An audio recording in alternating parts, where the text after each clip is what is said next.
નમસ્કાર, જીએસ ટીવીમાં આપનું સ્વાગત છે। હું છું ભદ્રેશ અને મહત્વના સમાચાર સામે આવી રહ્યા છે રાજકોટની અગ્નિકાંડને લઈને, જેમાં રાજકોટ અગ્નિકાંડના માલિકોનો અધિકારીઓ સાથે દબદબો જોવા મળી રહ્યો છે। દબદબો હતો આ માલિકોને એટલે જ સાંઠગાંઠને કારણે આ પ્રકારની મંજૂરી આપવામાં આવી હોય। મોટા અધિકારીઓ અને નેતાઓ સાથે ટીઆરપી મોલના માલિકોનો દબદબો જોવા મળી રહ્યો છે। તત્કાલીન રાજકોટ કમિશનર, કલેક્ટર અને ડીસી પણ મુલાકાત લેતા હતા। આ પ્રકારનો દબદબો જોવા મળી રહ્યો છે માલિકનો, જે ગેરકાયદેસર સ્ટ્રક્ચર ઊભું કરવા હોવા છતાં પણ કોઈ પ્રકારનો પ્રશ્ન ઉઠાવવામાં ન આવ્યો હતો। ગેરકાયદેસર સ્ટ્રક્ચર કેમ ઊભું કરવામાં આવ્યું તે મુખ્ય સવાલ છે, તેના માટે કોઈ જ સવાલ કરવામાં નથી આવ્યો। ટીઆરપી ગેમ ઝોનમાં ઇન્સ્ટાગ્રામ પર અધિકારીઓના રાઇડનો ફોટો પણ લગાવવામાં આવ્યો છે। કયા પ્રકારનો દબદબો છે તે દ્રશ્યો પરથી જોવા મળી શકે છે। તત્કાલીન કલેક્ટર અરુણ મહેશ બાબુ અને તત્કાલીન એસપી બલરામ મીનાનો પણ ફોટો જોવા મળી રહ્યો છે। તત્કાલીન મ્યુનિસિપલ કમિશનર અમિત અરોરાનો પણ ફોટો સામે આવી રહ્યો છે। એટલે કયા પ્રકારનું ઘરોબો ધરાવે છે માલિકો તે જોવા મળી રહ્યું છે। તાત્કાલિક ઝોન 1 ડીસીપી પ્રવીણ મીનાનો પણ ફોટો સામે આવ્યો છે। આના પરથી સાબિત થાય છે કે કેવો દબદબો જોવા મળી રહ્યો છે માલિકનો।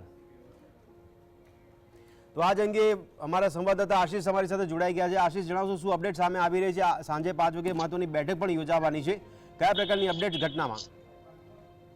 જે ચોક્કસથી જણાવી દઉં કે જે ગેમ ઝોન છે, જે હત્યાકાંડ છે, જે આગકાંડ છે તે સામે આવી છે અને તેમાં જે અત્યારે ડેસ્ક પર જે ટીવી સ્ક્રીન પર જે ફોટો દેખાઈ રહ્યો છે, જેમાં તત્કાલીન કે જે રાજકોટ અરુણ મહેશ બાબુ તેમજ એસપી બલરામ મીણા તેમજ municipal commissioner Amit Arora, DCP zone 1 ના પ્રવીણ મીણા સહિતના જે કર્મચારીઓ સાથેનો જે ગેમ ઝોન છે તેના માલિકનો ફોટો આવ્યો છે। 2021માં આ ગેમ ઝોન છે તે ચાલુ કરવામાં આવ્યો હતો, ત્યારે તેને પરમિશન કોને આપી અને જે આ સરકાર જે આ ટીઆરપી ની મંજૂરી કરતી હોય છે, જ્યારે ત્યારબાદ કારણ કે જ્યારે ટીઆરપી ની વાત કરતી હોય છે તો સ્ટ્રક્ચર ઊભું કરવાનું થતું હોય છે, સ્ટ્રક્ચર ઊભું કર્યા બાદ જ આ મંજૂરી મળતી હોય છે। પરંતુ આ જે ગેમ ઝોન છે તે તો પતરાના શેડમાં ચાલી રહ્યું હતું, તો આ મંજૂરી કોણે આપી, શા કારણે આપી? આઈએએસ આઈપીએસ અધિકારીઓ દ્વારા અહીંયા વિઝિટ કરવામાં આવી હતી, તો કાર્યવાહી પણ કરી નથી। તેમની સાથે ઘરોબો ધરાવતા હોય તેવું સામે આવ્યું છે, તેમનો ફોટો પણ સામે આવ્યો છે। તો બીજી બાજુ જો વાત કરવામાં આવે તો કે સીપી જે ભાર્ગવ જોશી છે, ભાર્ગવ છે તેણે એક પ્રેસ કોન્ફરન્સ કરી છે અને પ્રેસ કોન્ફરન્સમાં એવું જણાવ્યું છે કે અમારા જે પોલીસ અધિકારીઓ દ્વારા છે તે આ ગેમ ઝોન માટે એક સર્ટિફિકેટ આપવામાં આવ્યું હતું, પરમિશન આપવામાં આવી હતી। તો આ જે પરમિશન આપવામાં આવી તો કેવી રીતે આપવામાં આવી? કારણ કે જે આરએમસી ના સ્ટેન્ડિંગ કમિટીના ચેરમેન જે જયમીન ઠાકર છે તે જણાવી રહ્યા હતા કે અમારી પાસે કોઈ પણ આવી જે ફાઇલ છે તે આવી નથી, અમારી પાસે જો આવી ફાઇલ આવી હોત તો અમે કાર્યવાહી કરી હોત। જી આશીષ, જે અધિકારીઓ સાથે દબદબો ધરાવી રહ્યા છે, ઘરોબો ધરાવી રહ્યા છે, આ ઘટનાને લઈને આ અધિકારીઓની કોઈ સામે પ્રતિક્રિયા આવી છે? ના જી, ચોક્કસથી જણાવી દઉં કે જ્યારે 2022ની આ વાત છે ત્યારે જે આઈપીએસો છે તે અત્યારે હાલ તત્કાલીન એટલે કે બીજી જગ્યાએ ટ્રાન્સફર થઈ ચૂક્યા છે, જેમાં મ્યુનિસિપલ કમિશનર, આઈએસ અધિકારીઓ, ડીસીપી તેમજ સીપી સહિતના જે કર્મચારીઓ, આઈએસ અધિકારીઓ છે તે આ જે ગેમ ઝોનના માલિક સાથે ઘરોબો ધરાવતા હોય ત્યારે જે 2022 એટલે કે 2021માં આ જે ગેમ ઝોન છે તે 4 વર્ષથી ધમધમી રહ્યું હતું, ત્યારે આ જે આઈપીએસો છે ત્યાં જઈ અને વિઝિટો કરી છે, તેમની સાથે ફોટા પડાવ્યા છે। તેમ છતાં આ જે ગેમ ઝોન છે તે ધમધમી રહ્યું હતું, એટલે ક્યાંક ને ક્યાંક આ જે માલિક છે તે ઘરોબો ધરાવતા હોય તેવું પણ સામે આવ્યું છે। જી આશીષ, જે રીતે ગુજરાતને વ્યાપારનું હબ માનવામાં આવે છે, ત્યારે આ પ્રકારનો જો દબદબો અધિકારીઓ પાસે હોય તો તમે આટલી બધી પોલમપોલ ચલાવી શકો ગુજરાતમાં વેપાર કરવા માટે? જી ચોક્કસથી જણાવી દો કે જ્યારે ભ્રષ્ટાચારની વાત આવે, જ્યારે કોઈ પણ વાત આવે ત્યારે જે અધિકારીઓ પર આંગળી સિંધાતી હોય છે, ત્યારે એક આ જે સજ્જડ નમૂનો છે। કારણ કે આ આઈપીએસો આઈએસ આ તમામ કર્મચારીઓ સાથે ઘરોબો ધરાવતા હોય તેવું સામે આવ્યું છે। કારણ કે તમારે જો ધંધો કરવો હોય તો આઈપીએસો સાથે સંબંધ ધરાવતા હોય તો તમે ધંધો કરી શકો, ભ્રષ્ટાચાર કરી શકો, તમે તમારા ખીચા ભરી શકો। ક્યાંક ને ક્યાંક એવું લાગી રહ્યું છે કે આઈપીએસ તેમજ આ આઈએસ અધિકારીઓ આ જે માલિક સાથે ઘરોબો ધરાવતા હોય અને તેના જ કારણે જે આ ગેમ ઝોન છે તે ધમધમી રહ્યું હતું। જી, તો આશીષ, સંચાલકની સાથે સાથે આ જે અધિકારીઓ સાથે ઘરોબો છે એ લોકો પણ એટલા જવાબદાર માની શકાય? અને જે આ ઘટના બની છે તેમાં જે પરિવારના સભ્યો છે તેમનું કેવું આક્રંદ જોવા મળી રહ્યું છે આશીષ?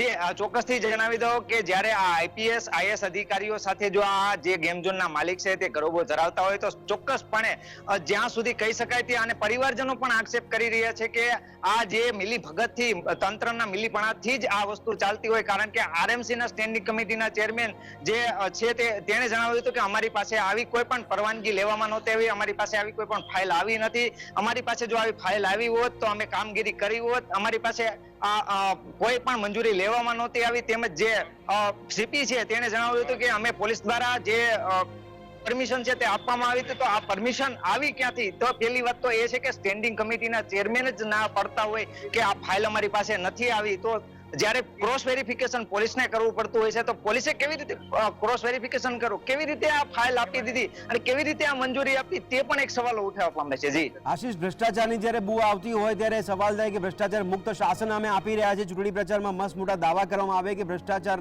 મુક્ત અમે શાસન બનાવી રહ્યા છે, તો આ કયા પ્રકારનો દાખલો ભ્ષ્ટાચારને ઉજાગર કરી રહ્યો છે?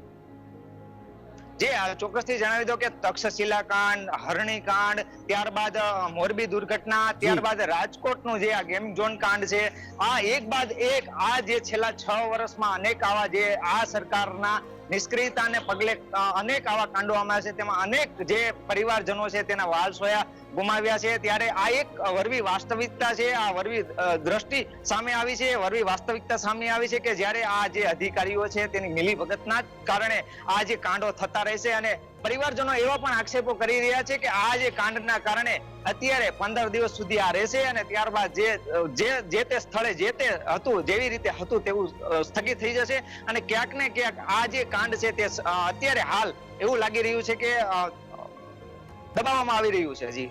જી આશીષ, પરિવારજનો આપ કીધું આક્ષેપ કરી રહ્યા છે, પણ સાથે સાથે સરકાર દ્વારા સહાયની જાહેરાત કરવામાં આવી હતી. કયા પ્રકારના આક્ષેપ કરવામાં આવી રહ્યા છે અને અધિકારીઓ જે તે જવાબદાર છે તેમની સામે ખાલી કાર્યવાહીની વાત કરે છે કે એમના ઉપરી અધિકારીઓ સુધી પણ આક્ષેપ કરવામાં આવી રહ્યા છે? જે આ ચોક્કસથી જણાવી દઉં કે આરએમસી ના જે કમિશનર છે તેમજ કલેક્ટર છે તેમજ અમુક જે અધિકારીઓ આમાં સંડોવાયેલા હોય તેની પર જવાબદારી બને છે. કારણ કે આ જે ગેમ ઝોન છે, પોલીસ કમિશનર છે, પોલીસ અધિકારીઓ છે તે પણ, કારણ કે જે વિસ્તારમાં આવતું હોય છે તેના પીએ પણ આ જે જવાબદાર ગણી શકાય. કારણ કે એના વિસ્તારમાં આવતું હોય તો આવડી બધી જે અગ્નિકાંડ ખેલાયો તો ના ખેલાયો પહેલા જ કાર્યવાહી કરી હોત તો આ જે અત્યારે આ દ્રશ્યો જોવા પડે છે તે ના જોવા પડ્યા હોત. ક્યાંક ને ક્યાંક આ જે ખરેખર જોઈ શકાય કે આમાં મોટા માથા સંડોવાયેલા હોય તેના જ કારણે આ જે છે. અને પરિવારજનો પણ આક્ષેપ કરી રહ્યા છે, એવું નથી કે પરિવારજનો પણ અમને કહી રહ્યા છે કે આ ક્યાંક ને ક્યાંક આ જે વસ્તુ છે તે દબાવવામાં આવી રહી છે, અમારી સામે નથી આવી રહી. કારણ કે અત્યારે 24 કલાક વીતવા છતાં ડીએનએ ટેસ્ટ નથી આવ્યો. આ સરકાર ડિજિટલ સરકાર છે, ડિજિટલ કામ કરે છે, તો હજુ સુધી જે આ ડીએનએ ટેસ્ટ છે હજુ સુધી નથી આવ્યો અને પરિવારનો પણ આક્રંદ છે. જી આશીષ, જે રીતે પરિવારજનો આક્ષેપ કરી રહ્યા છે અને કહેવામાં આવી રહ્યું છે કે ગેમ ઝોન છે તે બંધ કરાવવામાં આવે છે, શું આનાથી સંતોષ માનવામાં આવી રહ્યો છે કાર્યવાહી કરવાના ભાગરૂપે? જી ચોક્કસથી જણાવી દો કે આ જે ગેમ ઝોનના માલિકો છે તે 6 જેટલા ગેમ ઝોનના માલિકો પર એફઆઈઆર કરવામાં આવી છે. હાલ ક્રાઇમ બ્રાન્ચ દ્વારા તપાસ કરવામાં આવી છે, HIT ની રચના કરવામાં આવી છે, તમામ પર અત્યારે હાલ શકંજો કસાયો છે. પરંતુ ક્યાંક ને ક્યાંક એવું કહી શકાય કે આમાં જે આરએમસીના અધિકારીઓ છે, કલેક્ટર છે, તેમજ જે સત્તાધીશો છે તે ક્યાંક ને ક્યાંક મિલીભગતપણા એને ક્યાંક ને ક્યાંક સંડોવાયેલા હોય તેની પણ આમાં જવાબદારી બને છે. હજુ સુધી કોઈ કાર્યવાહી કરવામાં નથી આવી. કલેક્ટર, આઈએસ અધિકારીઓ આમાં સંડોવાયેલા હોય, હજુ સુધી કોઈ કાર્યવાહી કરવામાં નથી આવી તેવું લાગી રહ્યું છે. જી આશીષ, ધન્યવાદ અમારી સાથે જોડાવા બદલ. દર્શક મિત્રો, રાજકોટને અગ્નિકાંડને લઈને જે મહત્વના સમાચાર સામે આવી રહ્યા છે તેમાં હજી સુધી ડીએનએ ટેસ્ટની કાર્યવાહી છે તે સંપૂર્ણ નથી થઈ, એટલે કે પરિવારજનો હજી ઝંકી રહ્યા છે. એક તરફ ન્યાય ઝંકી રહ્યા છે, બીજી તરફ પોતાના પરિવારના સભ્યોને પણ ઓળખ માટેની તત્પરતા બતાવી રહ્યા છે, પરંતુ હજી સુધી આ પ્રક્રિયા પૂરી થઈ નથી. 24 કલાક જેટલો સમય વીતી જવા પામ્યો છે.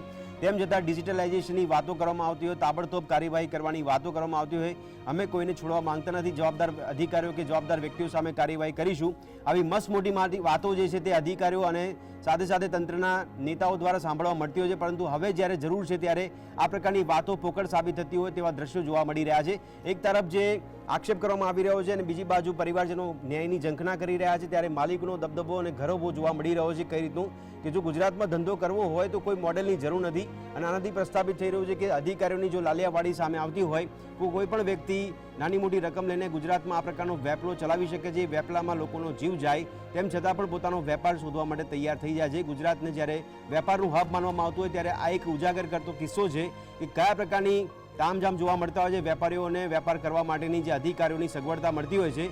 એક બાજુ અધિકારીઓ દ્વારા આ પ્રકારની સવલતો જો આપવામાં આવતી હોય તો ગુજરાતમાં વેપાર કરનાર લોકો, જે લોકોના જીવનો પણ વિચાર ના કરતા હોય અને નિર્દોષ લોકો પોતાના જીવ ગુમાવતા હોય, તો નિર્દોષ લોકોના જીવના ભોગે આખરે ગુજરાતમાં વેપાર ચાલતો હોય ત્યારે દ્રશ્યો આપણે બતાવી રહ્યા છે કે જેમાં જે દબદબો જોવા મળ્યો છે, જે માલિક છે, ગેમ ઝોનના માલિક છે, તેનો ઘરોબો જે જોવા મળી રહ્યો છે, ત્યારે અધિકારીઓનો આ ફોટો સામે આવ્યો છે અને જે તે અધિકારીઓ છે તે તત્કાલીન અધિકારીઓ પણ જોવા મળી રહ્યા છે કે જેમની સામે તેમનો ઘરોબો સામે આવી રહ્યો છે. રાજકોટ કલેક્ટર મહેશ બાબુ છે, ત્યારે પોલીસ કમિશનર પણ જોવા મળ્યા હતા, ત્યારે પોલીસ અધિકારીઓની સાથે પણ પ્રવીણ મીણા જે છે તે પણ તેમનો સાથે ફોટો જોવા મળી રહ્યો છે અને આને લઈને સામે સાબિત થઈ રહ્યું છે કે કયા પ્રકારની અધિકારીઓ સાથે સાંઠગાંઠ ધરાવતો આ માલિકનો દબદબો છે, માલિકનો ઘરોબો છે. આ પ્રકારનો જો સંબંધ ધરાવતા હોય તો કેટલી સરળતાથી પરવાનગી મળી જાય ગુજરાતમાં ધંધો કરવા માટે. અને કોઈ ગેમ ઝોન ચાલુ કરવું હોય તો 1 કરોડ 2 કરોડની આસપાસ જો રકમ રોકાણ કરવામાં આવે છે તો 1.5-2 વર્ષની અંદર તે રોકાણ પણ પાછું મેળવી લેવામાં આવતું હોય. આ પ્રકારના જો સંબંધો ધરાવતા હોય તો તમે કેટલી સરળતાથી ગુજરાતમાં ધંધો કરી શકો છો. આ એક પ્રસ્થાપિત થઈ રહ્યું છે. ગુજરાતને જ્યારે વેપાર માટેનું હબ માનવામાં આવે છે, ગુજરાતમાં એવું કહેવામાં આવી રહ્યું છે કે સેમિકન્ડક્ટર માટે આગામી સમયમાં આપણે ગુજરાતને હબ બનાવીશું. આ પ્રકારની વાતો જ્યારે ચૂંટણી સભાઓમાં કરવામાં આવતી હોય ત્યારે શાસન ભ્રષ્ટાચાર મુક્ત આપવામાં આવી રહ્યું છે. નહીં ખાઈશું અને નહીં ખાવા દઈશું આ પ્રકારના દાવાઓ કરવામાં આવ્યા હતા. તો કોણે આ અધિકારીઓ, એવા કયા અધિકારીઓ હતો કે જેમણે વહીવટ લઈને આ પ્રકારની મંજૂરી આપી હતી, વહીવટ લઈને ધંધો કરવાની મંજૂરી આપવામાં આવી હોય અને મંજૂરીમાં આખરે